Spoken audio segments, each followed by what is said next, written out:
रासायनिक आबंध चैप्टर के lecture number 10 का, जिसमें आज हम लोग पढ़ेंगे संकरण के बारे में और फिर पढ़ेंगे valence shell electron pair repulsion theory, ठीक है ना, VSEPRT बोलते हैं जिसको, VSEPRT। और इस थ्योरी के अनुसार कैसे H2O अणु, H2 के अणु का बनना, H2O का बनना, सॉरी H2 अणु बोल डाला, और NH3 अणु कैसे बनता है, इसके बारे में हम लोग डिटेल अध्ययन पढ़ेंगे। सबसे पहले संकरण का थोड़ा सा रिविजन करते हैं।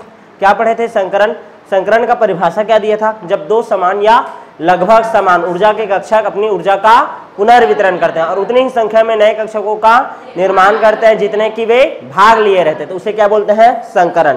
क्लियर है? संकरण के कुछ नियम थे, फिर संकरण के प्रकार पढ़े थे। सबसे पहले sp संकरण, फिर sp2, sp3, sp3d, sp3d2 और sp3d3 पूरा याद कर लिए थे क्या होता है, कैसे होता है।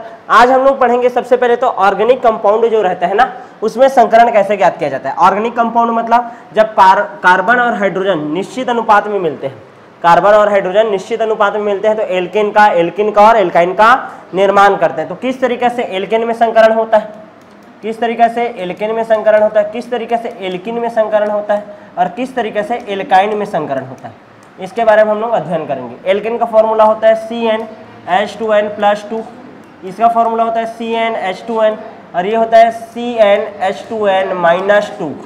ये होता है जहां n बराबर क्या है? संख्या, जहां n बराबर क्या है? पूर्णांक, संख्या या पूर्णांक। इसमें उदाहरण पढ़ेंगे एल्केन में हम लोग CH4 का, जो कि कंप्लीट कर चुके हो तुम लोग। कौन सा संकरण होता है? sp3 संकरण, ठीक है। जब ध्यान दो, कार्बन और हाइड्रोजन जब बॉन्ड बना है, सिंगल बॉन्ड बना है। कौन सा बॉन्ड बना है?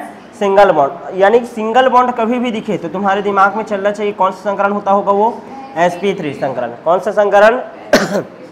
क्लियर है? एल्कीन का उदाहरण देखो तो C2H4 है क्या?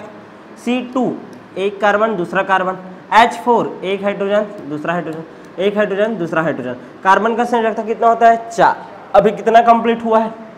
अभी कितना कंप्लीट हुआ है? 3। तो एक डबल बॉन्ड बन जाएगा। क्लियर है? तो यहाँ पर संकरण देखोगे, इस एक कार्बन में संकरण देखो, एक कार्बन में संकरण देखोगे, 1 सिग्मा, 2 सिग्मा, 3 सिग्मा, ठीक है ना। 3 सिग्मा है, 3 सिग्मा मतलब कौन संकरण? sp2 संकरण। कौन सा संकरण? sp2 संकरण। मतलब एल्किन रहता है उसमें कौन सा संकरण होता है? sp2। मतलब दिमाग में छपना चाहिए, डबल बॉन्ड होता है तो कौन सा संकरण होता है? sp2 संकरण होता है। कौन सा संकरण होता है? क्लियर है? तीसरा देखेंगे क्या? एल्काइन में। किसमें देखेंगे? एल्काइन में। एल्काइन का फॉर्मूला C2H2 हो गया। कार्बन है और एक कार्बन है, एक इधर हाइड्रोजन और एक हाइड्रोजन इधर। कार्बन का संयोजकता 4, कितना कंप्लीट है? केवल 2। तो डबल बॉन्ड और लग जाएगा। क्लियर है? तो देखो 3 और 1 4, 3 और 1 4, 1 सिग्मा और इधर भी 1 सिग्मा। सिग्मा और सिग्मा बंध को दोनों को जोड़े, कितना आया? 2। 2 मतलब कौन संकरण? sp संकरण। मतलब दिमाग में छप रहेगा कि ट्रिपल बॉन्ड रहेगा तो कौन संकरण होता है? sp संकरण। क्लियर है? समझ आया कि नहीं? तो सिंगल बॉन्ड मतलब sp3, डबल बॉन्ड मतलब sp2 और ट्रिपल बॉन्ड मतलब sp संकरण। यहाँ तक क्लियर है? ये समझ आया कि नहीं? अब हम लोग क्या करेंगे, एल्केन का तो पढ़ डाले हैं हम लोग संकरण पूरा CH4 का डिटेल में। एक बार किसका देखेंगे संकरण? एल्केन का। और एक बार देखेंगे किसका? एल्काइन का। एल्केन में ये जो उदाहरण दिया हूँ C2H4, इसको बोलते हैं हम लोग एथिलीन। क्या बोलते हैं? एथिलीन या एथिन, एथिलीन या एथिन। और इसमें उदाहरण जो दिया हूँ इसको बोलते हैं एसिटलिन, एसिटलिन, या इसी को बोला जाता है एथाइन। क्या बोला जाता है? एथाइन। तो पेपर में आएगा एथिलीन में संकरण को समझाइए या फिर एसिटलिन या एथाइन में संकरण को समझाइए। चैप्टर नंबर जो 13 है ना, हाइड्रोकार्बन, ठीक है, 12 या 13 है, ठीक है, उसमें ये क्वेश्चन बनता है संकरण का। तो एक बार इसको पढ़ लें क्या? ठीक है, संकरण को फिर से। यहाँ तक क्लियर है? तो सबसे पहले हमारा क्वेश्चन है एथिलीन में संकरण को समझाइए, C2H4 में संकरण को समझाइए। C2H4 में संकरण को समझाइए। इसी को हम लोग क्या बोलते हैं? एथिलीन। क्या बोलते हैं? एथिलीन। एथिलीन में संकरण को समझाइए। क्लियर है? कभी भी ऐसा ऑर्गेनिक कंपाउंड में संकरण दिया रहेगा तो जब इसको सॉल्व करोगे तो तुमको क्या देखना है? ध्यान दो, C2H4 है, पहले डायग्राम बनाना, एक कार्बन और ये दूसरा कार्बन, एक हाइड्रोजन, ध्यान दो H4 है मतलब एक हाइड्रोजन, 2 ठो हाइड्रोजन इधर और 2 हाइड्रोजन इधर। क्लियर है? कार्बन का संयोजकता कितना होता है? 4। कितना कंप्लीट अभी? 3। तो ये डबल बॉन्ड 4 हो गया, इसका भी क्या हो गया? 4। सिग्मा बंद गिनो, 1 सिग्मा, 2 सिग्मा, 3 सिग्मा। 3 सिग्मा मतलब sp2 संक, कौन सा संकरण? sp2 संकरण। मतलब एक कार्बन बस में कौन सा संकरण बनेगा? sp2 संकरण। इसमें भी क्या बनेगा? sp2 संकरण। क्लियर है? तो एक कार्बन को लेकर के चलोगे, पहले कार्बन के लिए निकालो। कार्बन परमाणु क्रमांक कितना होता है? 6, 1s2 2s2 2p2 2p2। Clear है? लगभग समान ऊर्जा कक्षक 2s वाले हैं। लिखो 1s2 2s2 2p2 1 2 2s2 2p2। ये कौन सा अवस्था है? सामान्य अवस्था। कौन सा अवस्था? सामान्य अवस्था। क्लियर है? हमको कितना अर्धपूरित कक्षक चाहिए? कितना हाइड्रोजन जोड़ना है? 2। क्लियर है? 2 जोड़ना है। और समान ऊर्जा का कक्षक चाहिए, तो हम लोग क्या करेंगे? यहाँ पास से एक इलेक्ट्रॉन को उत्तेजित करवाएंगे, क्योंकि हमको कौन सा संकरण बनाना है? sp2। क्लियर है? ये 2 अर्धपूरित तो है, दोनों हाइड्रोजन डायरेक्ट आकर के इसमें जुड़ जाएगा, ऐसा भी सोचोगे। लेकिन ये वाला तो खाली पीली है, क्या ये भाग ले पाएगा? क्या नहीं। और सभी कक्षक भाग लेने चाहिए संकरण में तो हम लोग क्या करेंगे? उत्तेजित अवस्था लाएंगे। तो ये 1s2 वाला तो कोई मतलब का है? क्या नहीं। ये 2s2 का एक इलेक्ट्रॉन कूदेगा और आ जाएगा किसके पास? इसके पास, यहाँ पास आ गया। क्लियर है? तो ये तो 2px 2py और 2pz, ये तो 2s कक्षक है। क्लियर है? अब हमको कौन सा संकरण बनाना है? sp2। तो एक s कक्षक और 2 p कक्षक। अपनी ऊर्जा का क्या करेंगे? पुनर्वितरण। कितने नए कक्षक बनेंगे? 3, 1 2 3। क्लियर है? और ये वाला कक्षक pz वाला कक्षक ये बनाया ही नहीं। क्लियर है? ये अलग है भाई। तो हर एक कक्षक का नाम यहाँ पास का sp2 sp2 sp2, लेकिन ये वाला कक्षक कौन सा है? pz 2pz। याद है? क्लियर है? तो इन तीनों का एक एक इलेक्ट्रॉन तो ऐसे है ही, इसका ये वाला इलेक्ट्रॉन है। अब हमको पता है, क्या पता है?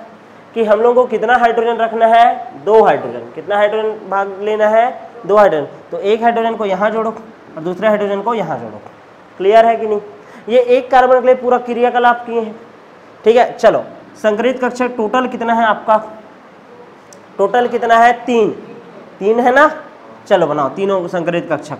sp2 संकरण में कौन सा रहता है? sp3 संकरण में चतुष्फल की, sp2 में क्या रहता है? त्रिकोणीय समतल। त्रिकोणीय समतल बनाओ। ये 1, ये 2 और ये 3। त्रिकोणीय समतल बना है? ये देखा, ये दे त्रिकोणीय ऐसे ही तो बनता है। क्या नहीं आ रहा है समझ? ऐसे बनाते थे। क्लियर है कि नहीं? ये देख लो भाई, ले ये वही 6 आया नहीं समझ में? क्लियर है? चलो ध्यान दो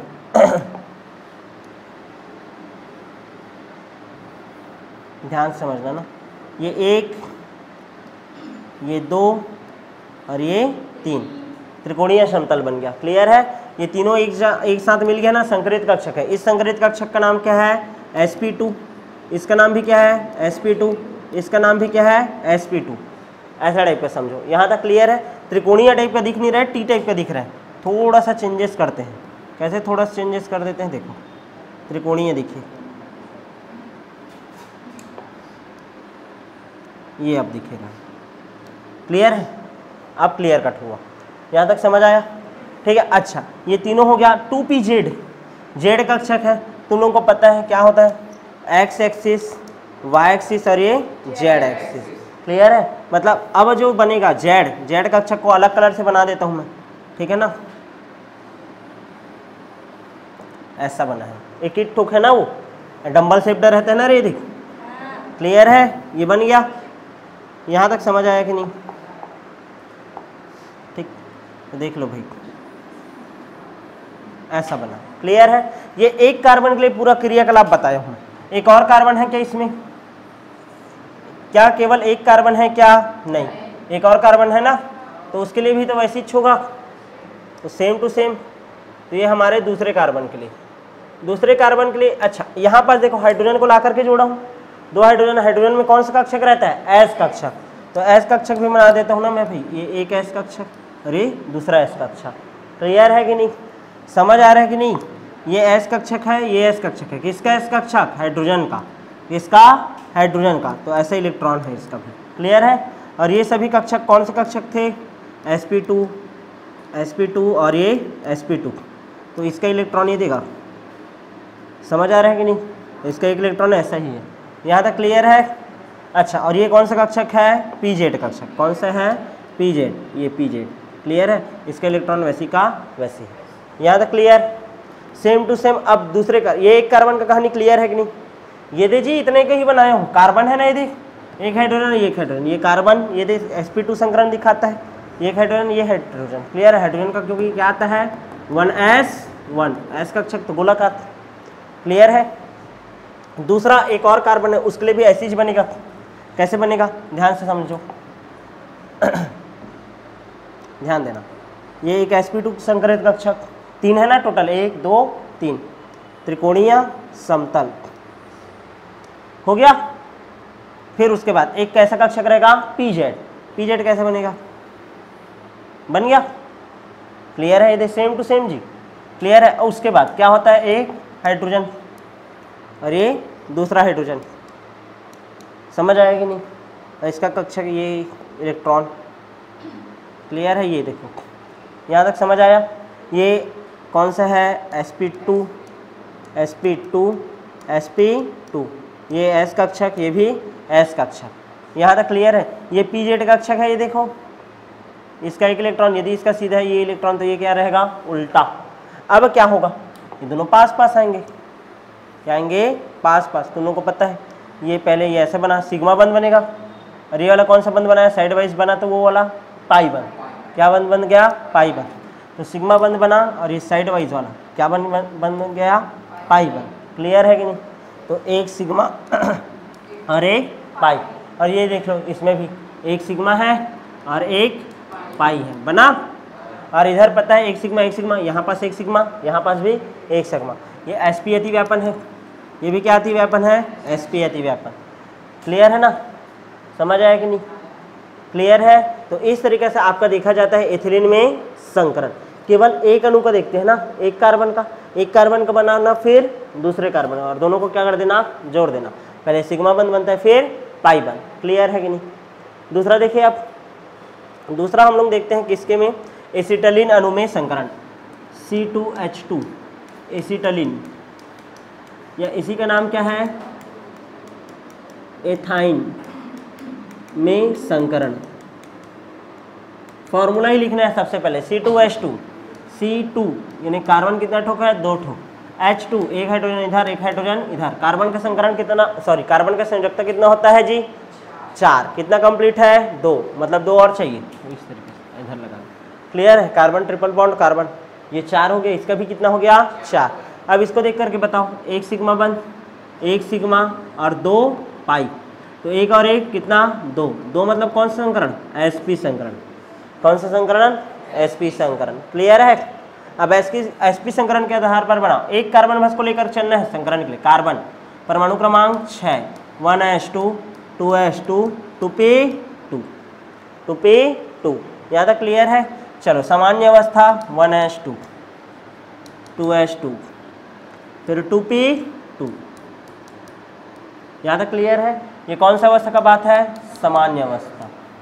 हमको एक हाइड्रोजन को रखने के लिए जगह चाहिए, एक कक्षक को इधर फेंक देंगे, और इधर जगह है, लेकिन पूरी तरीके से जब स्ट्रक्चर बनाओगे तो एक सिग्मा बनाना है और 2 पाई बनाना है, तो उसके लिए भी तो अर्धपूरित इलेक्ट्रॉन चाहिए ना। तो यहाँ पास उत्तेजित अवस्था लाओ, तो ये वाला भाग लेगा क्या? नहीं। कौन सा वाला भाग लेता है? 2s2 का। एक इलेक्ट्रॉन कूदेगा, ध्यान दो, एक इलेक्ट्रॉन कूदेगा और कूद करके कहाँ चला गया? यहाँ पास 1 2 3 आ गया। अब कौन सा अवस्था आएगा? संकरण अवस्था। हमको पता है कौन सा संकरण करना है यहाँ पास? sp संकरण, मतलब एक s कक्षक और एक p कक्षक, मतलब ये py कक्षक और pz कक्षक क्या रहेगा? खाली, संकरण में भाग नहीं लेगा। तो ये दोनों मिलेगा और कितने नए कक्षक का निर्माण करेगा? 2। और ये पुराना का पुराना 2 कक्षक रहेगा भाई, एक py और आपका pz। लेकिन ये दोनों का नाम, इसका नाम क्या हो जाएगा? sp संकरित कक्षक, इसका नाम भी हो जाएगा sp संकरित कक्षक। ये संकरण अवस्था का बात है। क्लियर है? 1 2 3 और ये 4। यहाँ पास आ जाएगा आपका एक हाइड्रोजन, और आ जाएगा एक हाइड्रोजन। यहाँ तक क्लियर है कि नहीं? समझ आया? हाइड्रोजन कितना आएगा? एक ही है ना, एक कार्बन पर, तो एक हाइड्रोजन आ गया। अब इसका इतने बस का डायग्राम बनाओ। देखो sp होता है कौन सा संरचना रहता है? रेखीय। कैसा रहता है? रेखीय। तो रेखीय ही बनाना है, क्लियर है ना। तो देखो ये एक sp संकरित कक्षक, ये दूसरा sp संकरित कक्षक, दो ठोक है, समझ आ रहा है कि नहीं? ये एक sp संकरित कक्षक जी, ये देख, और ये फिर दूसरा sp संकरित कक्षक, ये दोनों ऐसे छोटू से ऐसा, दोनों को बांध दिया हुआ ऐसा समझो, गुब्बारा को, ऐसा क्लियर है। अब एक sp संकरित कक्षक में क्या लगा हुआ है? हाइड्रोजन। क्या लगा हुआ है? हाइड्रोजन। यहाँ तक क्लियर है। इसका डायग्राम और इसका, तीनों को हो गया। अब ये पी वाई और पी जेड एक दूसरे के क्या होते हैं? लंबवत। क्या होते हैं? लंबवत। तो लंबवत बना दो इसको एक दूसरे के, ये एक पी वाई और ये वाला हो गया क्या? P Z. क्या हो गया? P Z. जब ये एक कार्बन के लिए इतना सारा लफड़ा हुआ है तो दूसरे कार्बन के लिए भी सेम टू सेम होगा क्या? तो दूसरे कार्बन के लिए भी इसको लिख देना। ये देखो, ये दूसरे कार्बन के लिए भी इसको लिखोगे, ये पहले कार्बन के लिए हो गया, दूसरे कार्बन के लिए भी ऐसा लिख देते हैं। लिख दिए दूसरे कार्बन के लिए, क्या दूसरे कार्बन के लिए भी बनाओ। ये sp है ना, ये भी sp संकरित कक्षक है, ये क्या है? हाइड्रोजन है, क्लियर है। दूसरे के लिए भी जब बनाओगे तो कैसे बन जाएगा? चलो बताओ। सेम, ये एक, ध्यान दो, ऐसा हुआ। फिर यहाँ पास क्या आ जाएगा? आपका एक हाइड्रोजन। क्या आ जाएगा? हाइड्रोजन। इसमें का एक इलेक्ट्रॉन ऐसे जी और एक ऐसे, क्लियर है? यहाँ तक समझ आया? क्लियर है कि नहीं?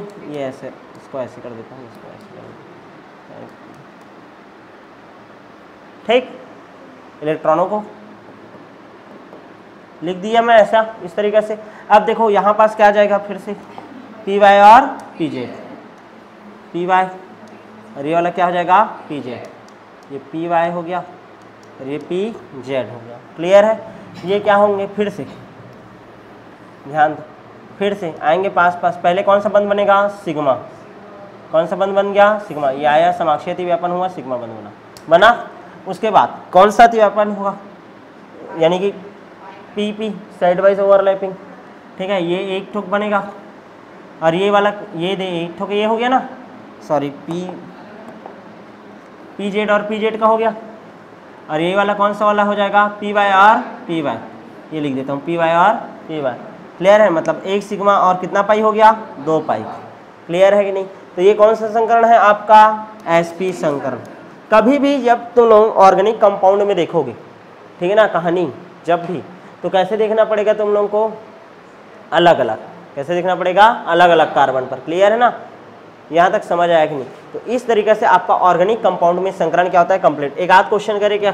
जैसे तुम लोग को क्वेश्चन दे दिया ऐसे, चलो संकरण बताओ करके बोलूँगा, तो तुम लोग को कैसे करना है? कोना मतलब कार्बन, कोना मतलब कार्बन, ठीक है। ये एक कार्बन है, कार्बन के साथ सिंगल बॉन्ड ही बस दिखाई दे रहा है, मतलब यहाँ पास इस कार्बन पर कौन सा संकरण? sp3।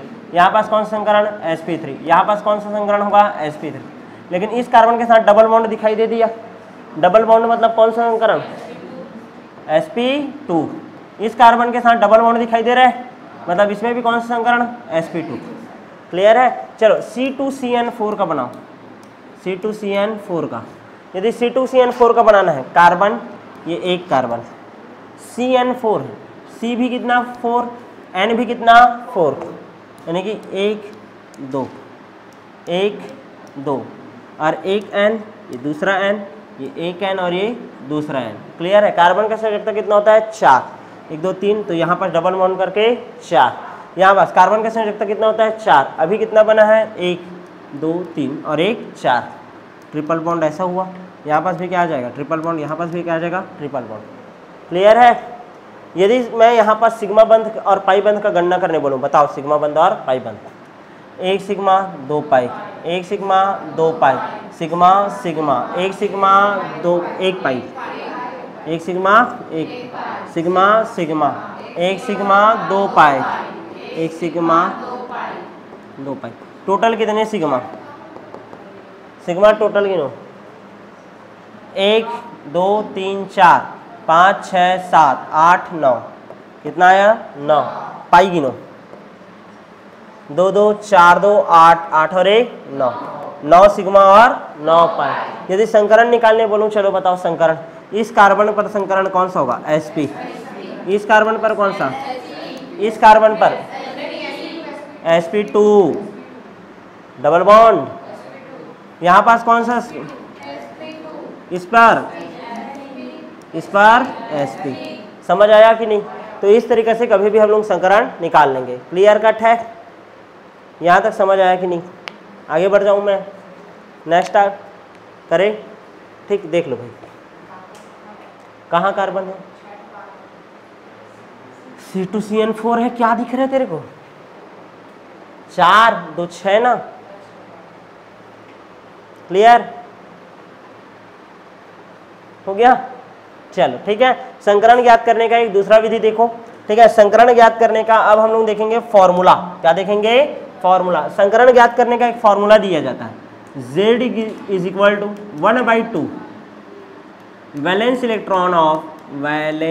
Electron of central atom. ठीक है ना? उसके बाद क्या किया जाता है? Plus minus charge plus monovalent atom. किसको जोड़ा जाता है? Monovalent atom. मोनोवेलेंट एटम किसको बोला जाता है? जिसके संयोजक कोष में केवल और केवल कितने इलेक्ट्रॉन हो? एक। मतलब या तो वो एक को दान दे सकता है या तो एक को ग्रहण कर सकता है। कौन दान दे सकता है, ग्रहण कर सकता है? हाइड्रोजन। और कौन सा family? Fluorine family. Fluorine, chlorine, bromine, iodine, ये यदि रहेगा हमारे फॉर्मूले में तो अब उसका संख्या को जोड़ना है। किसको जोड़ना है? उसके संख्या को। क्लियर है? जेड का मान यदि जेड इज इक्वल टू यदि 2 हो तो कौन सा संकरण होता है? sp। जेड बराबर यदि 3 हो तो कौन सा संकरण होगा? sp2। 2 और 1 3। जेड बराबर यदि 4 हो तो कौन सा संकरण? sp3।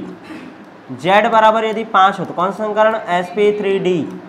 जेड बराबर यदि 6 हो तो कौन सा संकरण? sp3d2। 3 2 5 और 1 6। और जेड बराबर 7 हो तो कौन सा संकरण? sp3d3। क्लियर है? इस तरीके से। क्लियर है? हमको बस जेड ज्ञात करना है। जेड का मान यदि पता चले तो कौन सा संकरण है ये पता चल जाएगा। यहाँ तक क्लियर है?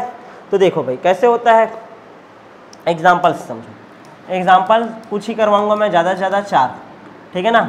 यदि मैं CH4 का, चलो निकालो संकरण बोलूँगा। कार्बन परमाणु क्रमांक कितना होता है? 6। लास्ट में कितना होता है? 4। तो जेड बराबर 1/2। कार्बन सेंट्रल एटम है, लास्ट में कितना आता है इसके? 4। ठीक है। अब यहाँ पास प्लस माइनस कोई चार्ज है क्या? नहीं। तो उसको लिखना है क्या? नहीं। मोनोवेलेंट एटम है कौन? हाइड्रोजन। कितना है इसका संख्या? 4। 4 धन 4 कितना आ गया? 8। 8/2 बराबर 4। कौन सा संकरण? sp3। समझ आया? दूसरा देखो तो NH3 का देखो। जेड बराबर 1/2। सेंट्रल एटम कौन है? नाइट्रोजन। परमाणु क्रमांक 7। लास्ट में कितना आता है? 5। 5 धन हाइड्रोजन मोनोवेलेंट है तो 5 धन 3 8। 8/2। 4 बराबर कौन सा संकरण? sp3। समझ आ रहा है कि नहीं? क्लियर है? और देखें क्या? XeF4 जेड बराबर 1/2। जेनॉन कौन से फैमिली का है? Helium family. लास्ट में उसके कितने आता है? 8। फ्लोरीन कौन से फैमिली का है? हेलोजन फैमिली का। Fluorine chlorine. तो कितना ठुका ये? 4। 8 धन 4 12। 12/2 कितना आएगा? 6। 6 बराबर कौन सा संकरण? sp3d2। 3 2 5 और 1 6। क्लियर है कि नहीं? इस तरीके से ज्ञात किया जाता है। मान लो ऐसा दे दिया, XeOF2 करके दे दिया, तो अब तो जेड बराबर 1/2। जेनॉन कितना होता है? 8। वही है ना मोनोवेलेंट, ध्यान देना मोनोवेलेंट बोल रहा हूँ। सेंट्रल एटम वही है। ऑक्सीजन को कभी भी सेंट्रल एटम बनाते हैं क्या? नहीं। अब ऑक्सीजन मोनोवेलेंट है कि बाइवेलेंट? बाइवेलेंट। फ्लोरीन कितना है? 2। तो फ्लोरीन बस जुड़ेगा। 8 धन 2 10। 10/2 मतलब 5। कौन सा संकरण? sp3d। कौन सा संकरण हो गया? sp3d। समझ आ रहा है कि नहीं? वैसे ही समझो पांचवा SO4 2- है। जेड का मान निकालो 1/2। कौन है सेंट्रल एटम? सल्फर। परमाणु क्रमांक 16। 2 8 6। लास्ट में कितना आया? 6। अब यहाँ पर देखो ऑक्सीजन को देखो, क्या उसको जोड़ना है क्या? नहीं। मोनोवेलेंट है कि बाइवेलेंट है? ये बाइवेलेंट। हमारे ये सूत्र जब बनाए थे, याद करो, ये वाला जो सूत्र बनाया था इसमें कहीं पास ऑक्सीजन है क्या? नहीं। मतलब उसको जोड़ना नहीं है। अच्छा, माइनस चार्ज रहता है उसको क्या किया जाता है? प्लस। तो कितना ठोक है? 2। तो +2। और ऑक्सीजन है उसको जोड़ोगे क्या? नहीं, छोड़ दो भाई। तो 8/2। 8/2 मतलब 4। मतलब कौन सा संकरण? sp3। समझ आ रहा है कि नहीं? क्लियर है? वैसे ही देखो छठवा PO4 3-, इसका यदि बनाओगे PO4 3- का, ठीक है, कैसे बनेगा, Z is equal to 1/2, phosphorus परमाणु क्रमांक 15, लास्ट में कितना आता है 5, 5 धन 3 कितना आएगा 8, 8/2 4, कौन सा संकरण sp3। समझ आ रहा है कि नहीं। तो कोई भी चार्ज एटम रहता है उसका भी हम लोग संकरण इस फॉर्मूला की सहायता से ज्ञात कर सकते हैं। क्लियर है, समझ आया कि नहीं। तो इस तरीका से आपका ये पूरा जो संकरण वाला टॉपिक होता है वो क्या होता है कंप्लीट। अब ध्यान से देखो, अब हम लोग पढ़ेंगे एक सिद्धांत जिसको हम लोग बोलते हैं संयोजी कोष इलेक्ट्रॉन युग्म प्रतिकर्षण सिद्धांत। Valence shell electron pair repulsion theory, clear है। वैलेंस सेल मतलब संयोजी कोष, इलेक्ट्रॉन पेयर मतलब इलेक्ट्रॉन युग्म, रिपल्सन मतलब प्रतिकर्षण, थ्योरी मतलब सिद्धांत। तो नाम तो ऐसे ही याद हो जाएगा, संयोजी कोष इलेक्ट्रॉन युग्म प्रतिकर्षण सिद्धांत, valence shell electron pair repulsion theory. ये क्या बोल रहा है कि मान लो कोई अणु बनता है तो उसके संयोजी कोष में मान लो इलेक्ट्रॉन युग्म है। इलेक्ट्रॉन युग्म दो प्रकार से रहते हैं, कितने प्रकार के रहते हैं, दो प्रकार के। इलेक्ट्रॉन पेयर कितने प्रकार के रहते हैं, दो प्रकार के। एक होता है लोन पेयर जो खाली पीली रहता है, और एक होता है बॉन्ड पेयर इलेक्ट्रॉन, ठीक है ना। लोन पेयर इलेक्ट्रॉन होता है और एक होता है क्या, बॉन्ड पेयर इलेक्ट्रॉन। क्लियर है। लोन पेयर इलेक्ट्रॉन जो लोन पेयर बनाने में भाग लेता है, बॉन्ड पेयर जो बॉन्ड पेयर बनाने में भाग लेता है। एग्जाम्पल के लिए समझने का कोशिश करो, ठीक है। जैसे कि आपको दिया है CH4 दिया है, H2O दिया है और NH3 दिया है। क्लियर है। CH4 का यदि स्ट्रक्चर मैं ड्रॉ करूं, sp3 संकरण आया था, चतुष्फलकी होता है, 1 2 3 और ये 4, H और ये H। H2O ऑक्सीजन होता है सेंट्रल एटम, इसके बाद 1 2 3 4 होता है, 4 होता है तो कैसे चलता है ये ऑक्सीजन, इसको भी कौन सा संकरण होना चाहिए, sp3 संकरण। तो कैसा रहेगा, ऐसा होना चाहिए। अब यहाँ पर देखो NH3, ये एक ऐसे, एक हाइड्रोजन इधर, एक हाइड्रोजन इधर और एक हाइड्रोजन इधर। ये तो सबको पता है, किसी कोई दिक्कत है क्या, नहीं। कार्बन परमाणु क्रमांक 6, लास्ट में कितना रहता है 4, 1 2 3 और ये 4, बॉन्ड बना लिया। ऑक्सीजन परमाणु क्रमांक 8, लास्ट में कितना होता है 6, 1 2 3 4 5 और ये 6। क्लियर है। उसके बाद देखो नाइट्रोजन परमाणु क्रमांक 7, लास्ट में कितना होता है 5, 1 2 3 4 और ये 5। अब ये देखो लास्ट में जितना भी इलेक्ट्रॉन है वो दो प्रकार से काम कर रहा है, एक तो बंध बनाने में भाग ले रहा है, या तो फिर क्या बनाने में भाग ले रहा है, लोन पेयर बनाने में। किसमें, लोन पेयर बनाने। मतलब इलेक्ट्रॉन पेयर कितने प्रकार के रहते हैं, दो प्रकार, एक लोन पेयर और एक बॉन्ड पेयर। क्लियर है कि नहीं। लोन पेयर बनाने में भी भाग लेते हैं और बॉन्ड पेयर बनाने में भी भाग लेता है। क्लियर है। असल में क्या होता है, जब कोई अणु बनता है तो वो प्राप्त करना चाहता है स्थायी संरचना। क्या प्राप्त करना चाहता है, स्थायी संरचना। जैसे कि मैं कैमरा का स्टैंड रहता है, उसको हम लोग ट्राइपॉड को कब तक सेट करते हैं, जब तक वो पूरी तरीके से ऐसे खड़ा ना हो जाए। समझ आ रहा है कि नहीं। ये जैसे कि मैं ऐसा 3 ठोक ऐसा है, स्थिति ऐसा है, सीधा 3 ठोक को ऐसे ऐसे रखूँ और इसके ऊपर कोई पदार्थ को ऐसे रखूँगा तो वो तो लड़खड़ा करके गिर जाएगा लकड़ी। तो मैं कैसे करूँगा, तीनों को एक अलग एंगल, एक अलग एंगल, एक निश्चित एंगल रहेगा, फिर उसमें क्या करूँगा, उसको ऐसे बांधूंगा, उसके बाद खड़ा करूँगा, मजबूती के साथ खड़ा रहेगा वो। समझ आ रहा है कि नहीं।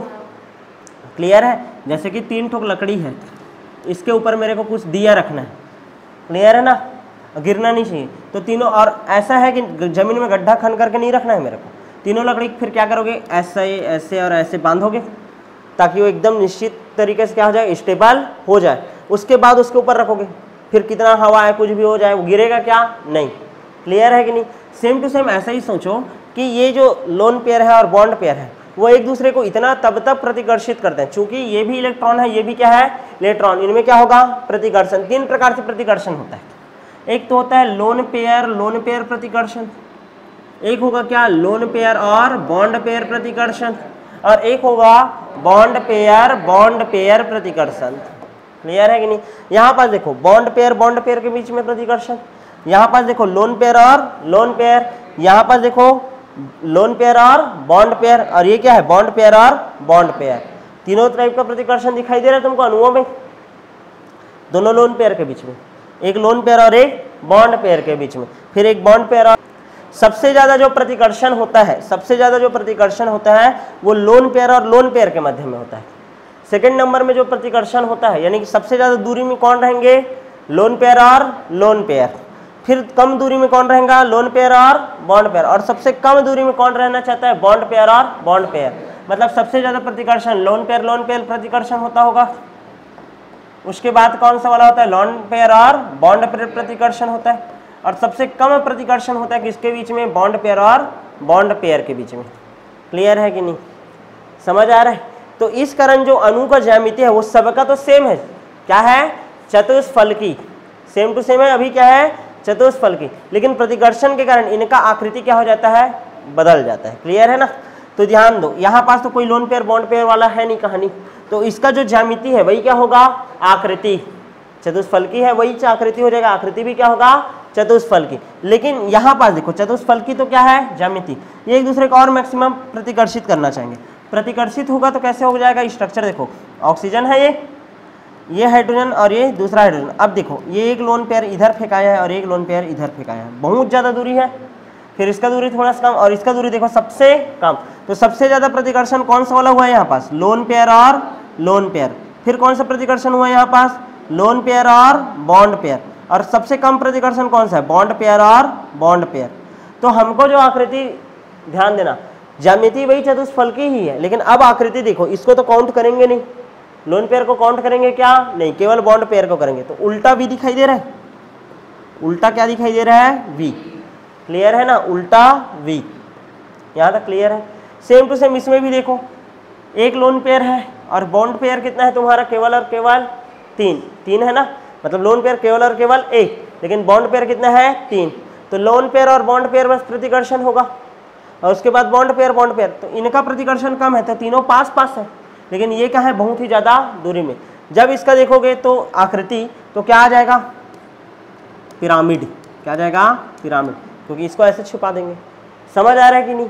मतलब valence shell electron pair repulsion theory क्या बोलता है, किसी भी अणु के संयोजी कोश में जो इलेक्ट्रॉन युग्म होता है वो 2 रूप से व्यवस्थित रहता है, एक तो बंध युग्म के रूप में और एक तो इलेक्ट्रॉन युग्म के रूप में।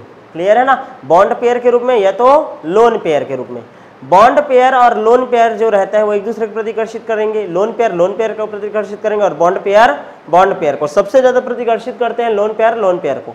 तो उनका जो ज्यामिति रहता है वो क्या हो जाता है, बदल जाता है। क्लियर है ना, ताकि कैसा संरचना प्राप्त हो जाए उनको, स्थायी। क्लियर है कि नहीं। और इसी को बोला जाता है क्या, valence shell electron pair repulsion theory. क्या बोलते हैं, valence shell electron pair repulsion theory. यहाँ तक क्लियर है कि नहीं। अब valence shell electron pair repulsion theory में एक चीज़ तुम लोग देख रहे होगे कि ज्यामिति बराबर होता है किसके, आकृति के। लेकिन कब, कंडीशन कब है, कब होगा, जब लोन पेयर का मान क्या हो, 0 हो। क्या हो, 0 हो। क्लियर है कि नहीं। एग्जाम्पल से समझो, जैसे कि क्या आ गया, CH4 है, कार्बन परमाणु क्रमांक 6, लास्ट में कितना, 4, 1 2 3 और 1 4, एक हाइड्रोजन इधर, 1 2 और ये 3। क्लियर है। तो यहाँ पास क्या कोई लोन पेयर है क्या, नहीं। तो इसका जो ज्यामिति है वो क्या है, चतुष्फलकी है। और इसका आकृति ही भी क्या है, चतुष्फलकी ही है। क्या है, चतुष्फलकीय ही है। क्यों, क्योंकि इसमें लोन पेयर अभी क्या है, 0। लेकिन NH3 को देखो, लेकिन जब NH3 को देखोगे तो NH3 को देखो, नाइट्रोजन परमाणु क्रमांक 7, लास्ट में कितना रहता है, 5, 1 2 3, एक हाइड्रोजन, दूसरा हाइड्रोजन और ये तीसरा, और ये आ गया आपका एक लोन पेयर। तो जब लोन पेयर क्या आ जाए, उपस्थित हो जाए, चाहे वो 1 आए, चाहे 2 आए, चाहे 3 आए, मतलब lone pair is not equal to 0। Clear है ना। लोन पेयर का मान जब 0 नहीं होता, अर्थात लोन पेयर का मान 1 भी आ सकता है, 2 भी आ सकता है, 3 आ सकता है, जो भी आना है वो आ सकता है, तो ज्यामिति अलग चीज होगा और आकृति क्या होगा, अलग चीज। मतलब ज्यामिति आकृति के बराबर नहीं होगा। क्लियर है। जैसे यहाँ पास का ज्यामिति यदि देखूंगा मैं, तो ज्यामिति हमेशा वही रहता है जो संकरण रहता है। sp3 संकरण है, मतलब कौन सा होगा, चतुष्फलकी। लेकिन जो आकृति है अब वो बदल जाएगा, आकृति में लोन पेयर को शामिल करते नहीं है, इसको हटा दो। कैसे दिख रहा है? पिरामिड। कौन सा शेप हो जाता है? पिरामिडीय। समझ आया कि नहीं? क्लियर है? अच्छा, एक चीज हमेशा याद रखना है कि एक लोन पेयर के कारण कितना अंश कम होता है आपका? 2.5 अंश कम होता है। क्लियर है? तो CH4 sp3 संकरण है, लेकिन इसका बंध कोण का मान कितना आता है? 109 अंश 28 मिनट। लेकिन NH3 में sp3 संकरण ही है, लेकिन लोन पेयर कितना है? 1 है। लोन पेयर इसके पास 1 है, तो इसका बंध कोण का मान आ जाएगा 107 अंश। कितना आ जाएगा? 107 अंश। क्लियर है? अब जब H2O का निकालोगे तो लोन पेयर उसमें कितना आया था? 2 ना, 2 है मतलब कितना? 2.5 अंश का कमी। तो 109 में 2.5 अंश 5 की कमी, 2.5 दूनी 5, कितना आ जाएगा आपका? sp3 संकरण है तो 105 अंश, सॉरी 104 अंश।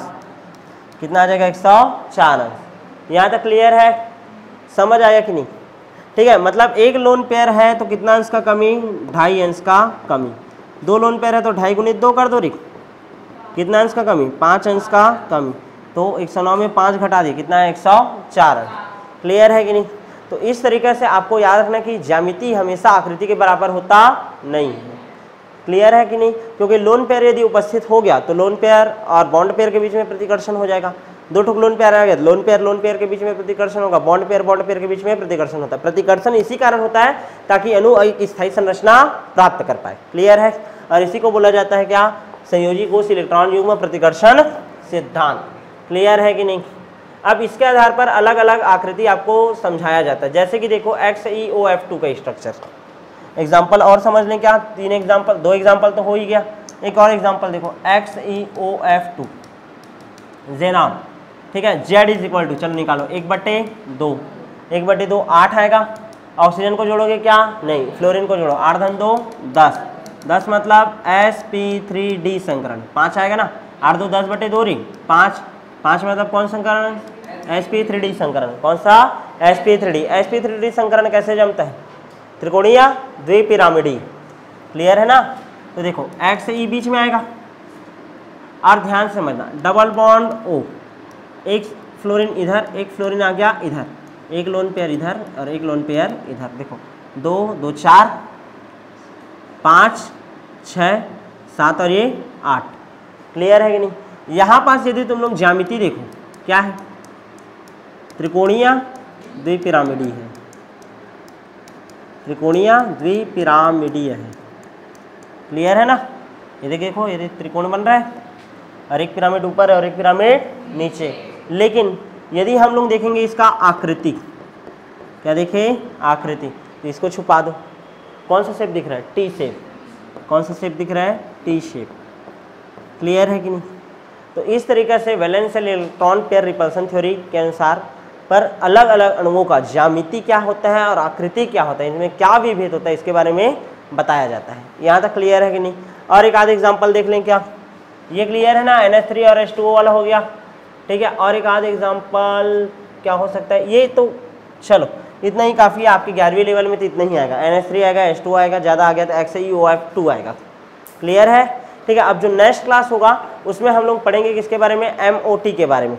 ये जो सिद्धांत था वो O2 के संरचना को अच्छे से समझा नहीं पा रहा था, ऑक्सीजन की चुंबकीय गुण, अनुचुंबकीय गुण, इन सब के बारे में व्याख्या नहीं कर पा रहा था। तो इसी ध्यान समझना, तो इसी सिद्धांत का खंडन करते हुए एक नया सिद्धांत आया, VBT का खंडन करते हुए एक नया सिद्धांत आया जिसको बोला जाता है आणविक कक्षक सिद्धांत, MOT, molecular orbital theory. Clear है? और ये बताता है कि किस तरीके से अलग अलग अणु आपस में संयोग करेंगे और सहसंयोजी बंध बनाएंगे और किस प्रकार से अणुओं का निर्माण होता है। तो जो नेक्स्ट क्लास होगा उसमें हम लोग मिलेंगे MOT के साथ। मिलते हैं आप नेक्स्ट क्लास में।